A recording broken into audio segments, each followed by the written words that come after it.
Okay, कैसे बच्चों, मस्त है सब। लास्ट क्लास में आप लोगों ने कर लिया है कैथोड रेज, एनोड रेज। आज हम लोग चर्चा करने जा रहे हैं न्यूट्रॉन की खोज की। न्यूट्रॉन की खोज किसने की? जेम्स चैडविक ने की। कब की इन्होंने? 1932। ठीक, 1932 में। बोला करिए हमारे साथ में आप लोग। हमें पता है कि आपको पता है, और अगर आपको पता है तो मैं जब पूछ रहा हूं तो आप साथ में मेरे बोलिए, मैं सुन रहा हूं आपको। समझ रहा? चलिए, 1932 में इन्होंने, जेम्स चैडविक ने इनकी खोज की, न्यूट्रॉन की खोज की। ठीक, न्यूट्रॉन की खोज किस प्रकार से हुई? बेरिलियम पर अल्फा कणों की बमबारी गिराई गई। बेरिलियम पर अल्फा कण जब गिराए गए तो वहां पर कार्बन बना और साथ में एक न्यूट्रल पार्टिकल बना, और उस न्यूट्रल पार्टिकल को क्या नाम दिया गया? लिखता हूं, रिएक्शन देखिए आप। ये हुआ बेरिलियम 49 हीलियम। हीलियम को अल्फा कण बोला जाता है ना, 24। और यहाँ पर जब इस पर अल्फा कण गिराए गए बेरिलियम पर, तो बना क्या? 6 कार्बन 12 बना, साथ में एक पार्टिकल बना जो कि न्यूट्रल था बिल्कुल। और इस पार्टिकल को नाम क्या दिया गया? न्यूट्रॉन। ये क्या था?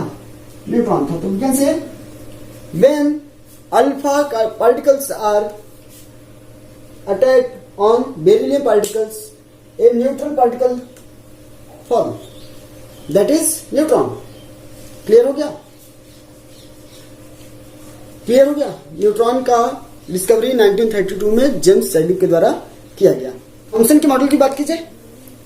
थॉमसन का प्लम पुडिंग मॉडल था ना, plum pudding model of Thomson. बड़ा सिंपल है ये भी। थॉमसन ने क्या बताया कि atoms are spherical where the positively charge are present in all over the sphere. क्या बोला उन्होंने? कि एटम जो है वो स्फेरिकल है, इसमें पॉजिटिव चार्ज पूरे स्फेरिकल में फैला हुआ है, and electrons are embedded in that sphere. Clear? इन्होंने इस अपने एटॉमिक मॉडल की तुलना जो की थी वाटरमेलन से की थी। उन्होंने कहा कि जैसे कि एक वाटरमेलन में वो जो रेड वाला पार्ट है उसका, उसमें उसके सीड्स होते हैं ना, सीड धसे रहते हैं उसमें। तो उन्होंने बताया कि इन atoms electrons are embedded as like the seeds of watermelon present in the watermelon. बस इतनी सी बात थी।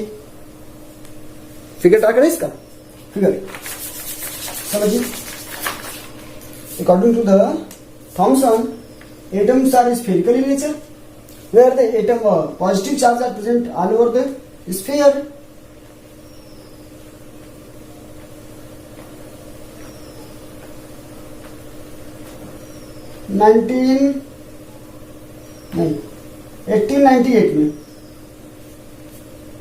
1898 में ये डिस्कवरी आई थी।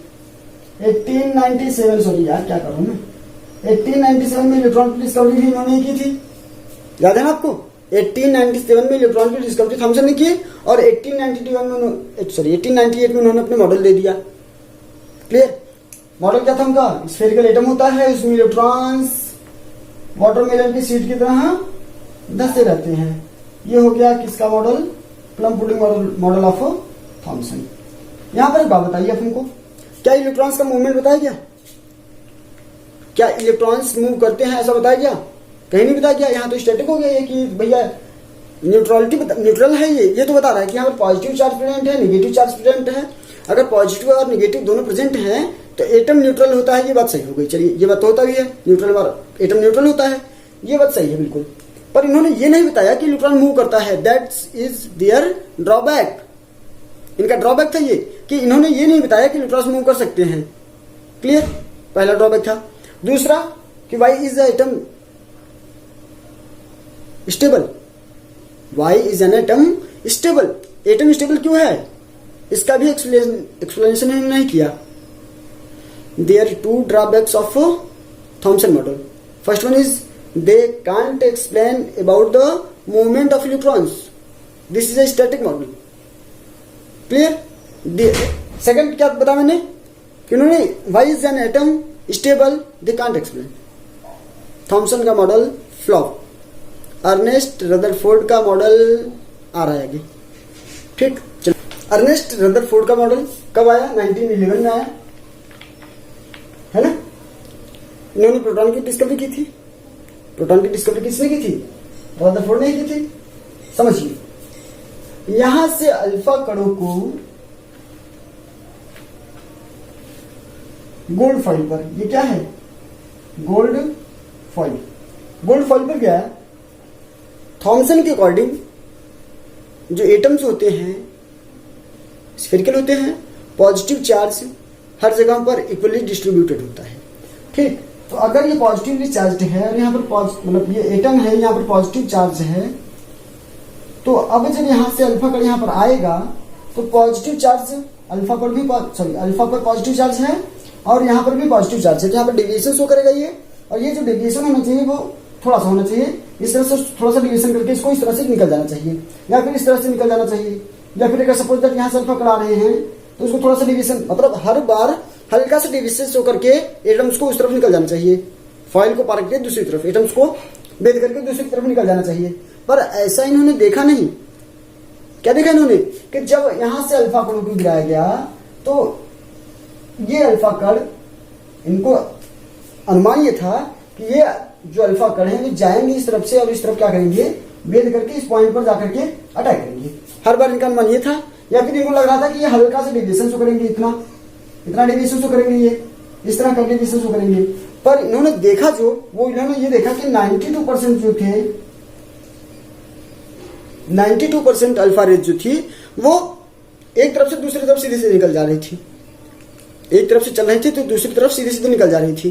कुछ में इन्होंने डेविएशन देखा, कुछ में इन्होंने थोड़ी थोड़ी डेविएशन देखा, कुछ में इन्होंने मैक्सिमम डेविएशन देखा, और कुछ में तो डेविएशन इस तरह से देखा इन्होंने कि ये गोल्ड के फॉइल से यहां से टकराई तो यहीं से वापस, यहां से टकराई तो यहीं से वापस, सीधे रिवर्स।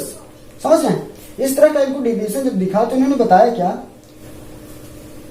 अधिकांश में ऐसा हुआ 20,000 में से कोई एक ऐसी रेज भी थी, ध्यान से समझिएगा, 20,000 में से कोई एक रेज ऐसी भी थी जो क्या कर रही थी, यहां से टकराने के बाद सीधे सीधे वापस डायरेक्टली रिफ्लेक्ट हो रही थी वो। इसके अकॉर्डिंग उन्होंने अनुमान लगाया कि maximum parts of the atom are hollow, वहां पर कुछ है नहीं, वो बिल्कुल खाली पड़ा हुआ है। The centre of an atom, the centre of an atom is very concentrated and all the mass of the atom are depend upon this point।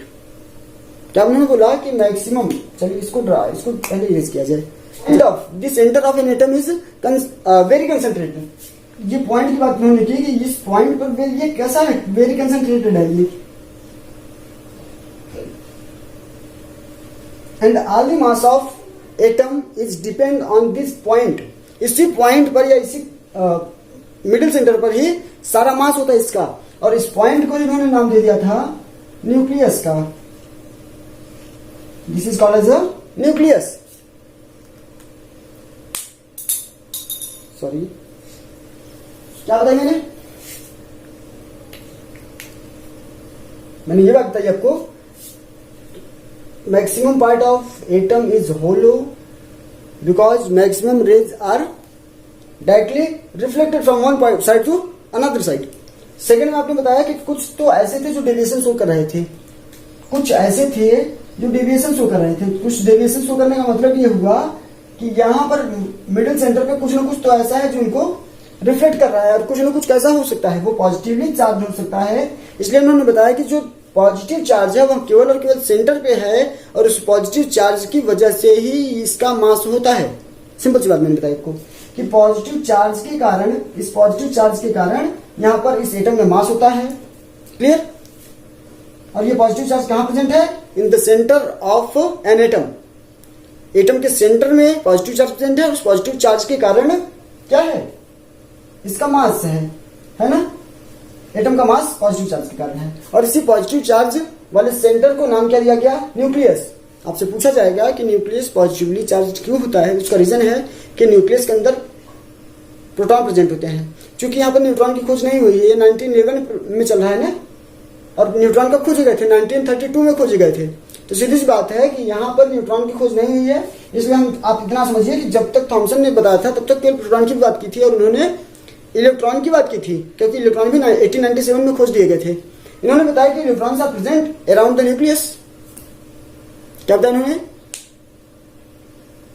Electrons are present around the nucleus. इन्होंने बताया कि ये nucleus है, nucleus के बाहर electrons present हैं, इस तरह से इलेक्ट्रॉन बाहर प्रेजेंट हैं। ठीक, ऐसा बताया इन्होंने। अब नेक्स्ट में इन्होंने बताया कि अगर यहाँ पर पॉजिटिव चार्ज है और इलेक्ट्रॉन है यहाँ पर नेगेटिव चार्ज है, तो पॉजिटिव और नेगेटिव क्या होंगे, अट्रैक्ट होंगे, एक दूसरे के पास में होंगे। और अगर ये इलेक्ट्रॉन इसके पास में आएगा तो इलेक्ट्रॉन के न्यूक्लियस में आते ही कोलैप्स कर जाएगा, न्यूक्लियस कोलैप्स कर जाएगा। न्यूक्लियस आपका कोलैप्स किया मतलब एटम जो है वो डिस्ट्रॉय कर देगा। तो ऐसा होता नहीं है। पर तो इन्होंने बताया कि यहाँ पर एक इलेक्ट्रोस्टैटिक फोर्स कार्य करता है। यहाँ इलेक्ट्रॉन पर नेगेटिव चार्ज और न्यूक्लियस पर पॉजिटिव चार्ज के बीच में एक इलेक्ट्रोस्टैटिक फोर्स कार्य करता है, जिसके कारण इलेक्ट्रॉन क्या करते हैं, मूवमेंट करते हैं। ध्यान से समझिएगा, थॉमसन ने यह नहीं बताया था कि इलेक्ट्रॉन मूवमेंट करता है, जबकि अर्नेस्ट रदरफोर्ड ने अपने मॉडल में क्या बताया कि इलेक्ट्रॉन्स मूवमेंट करते हैं। ठीक है, इलेक्ट्रॉन्स मूवमेंट करते हैं, अच्छी बात है। अब इलेक्ट्रोस्टैटिक फोर्स के अकॉर्डिंग जब इलेक्ट्रॉन मूवमेंट करेगा तो वहां इलेक्ट्रॉन क्या होनी चाहिए, सॉरी एनर्जी लूज होनी चाहिए। अर्थात ये कंटिन्यू क्या करेगा, एनर्जी लूज करेगा। और जब एनर्जी लूज करेगा तो इसकी स्पीड कम होती जाएगी और ये न्यूक्लियस के पास आता जाएगा। ध्यान से समझिएगा, आप ड्राबैक की बात कर रहा हूं। जैसे जैसे मैं पहले तो खिचड़ी हो रहा है ना, मैंने बात की, ये एटम हुआ, ये न्यूक्लियस हुआ, ये इलेक्ट्रॉन्स हुए। इलेक्ट्रॉन्स जैसे जैसे इसमें मूवमेंट करता जाएगा तो इसकी एनर्जी लूज होगी। और जब एनर्जी लूज होगी तो ये इलेक्ट्रॉन्स इसके पास में आते जाएंगे, न्यूक्लियस के पास आते आते एक टाइम पे न्यूक्लियस में वो कोलैप्स कर जाएगा। और कोलैप्स नहीं करता कभी एटम, कभी न्यूक्लियस इलेक्ट्रॉन्स के साथ में कोलैप्स नहीं करता। अर्थात एटम्स कभी डिस्ट्रॉय नहीं होते। हमने पढ़ा है कि atoms can neither be destroyed, can neither be created nor be created. Clear है ना, atoms can neither be destroyed nor be created. Atoms को ना तो हम बना सकते हैं, ना ही डस्ट कर पाते हैं। तो अब यहां से मैटर्स के अकॉर्डिंग इसका भी चलता है रूल ना। तो अब यहां से जब एटम्स को हम लोग बना भी नहीं पाएंगे, डिस्ट्रॉय भी नहीं कर पाएंगे, पर according to the electrostatic law इसको नष्ट हो जाना चाहिए था, पर होता नहीं है। जब पूछा गया थॉमसन से बता ही नहीं पाए वो, और जब नहीं बता पाए तो उनका ये पहला ड्रॉबैक हो गया। पहला ड्रॉबैक क्या आया, why nucleus does not collapse with the electrons. Clear. Second, सब एटम्स की अपनी स्पेक्ट्रोस्कोपी लाइन होती है। Every atoms have their own spectroscopic line, their own spectrum. Spectrum का डिस्कस बिल्कुल नहीं कर पाए वो। They can't explain about the spectrum of the atoms. Thomson ने स्पेक्ट्रम की बात नहीं कर पाए, बात की।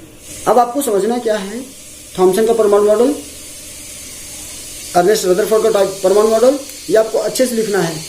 ठीक, अच्छे से बातें लिखनी है आपको। One more thing, electron proton neutron की थोड़ी सी चर्चा कर ली जाए।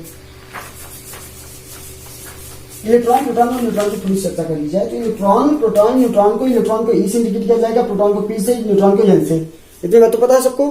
प्रोटॉन H प्लस भी दिखेगा कहीं कहीं पर आपको, ठीक है ना। इलेक्ट्रॉन प्रोटॉन न्यूट्रॉन, इस पर जो चार्ज होता है, ये बिल्कुल छोटी सी बातें हैं। इलेक्ट्रॉन पर चार्ज होता है 1.6 माइनस में इंटू 10 टू पावर माइनस 19।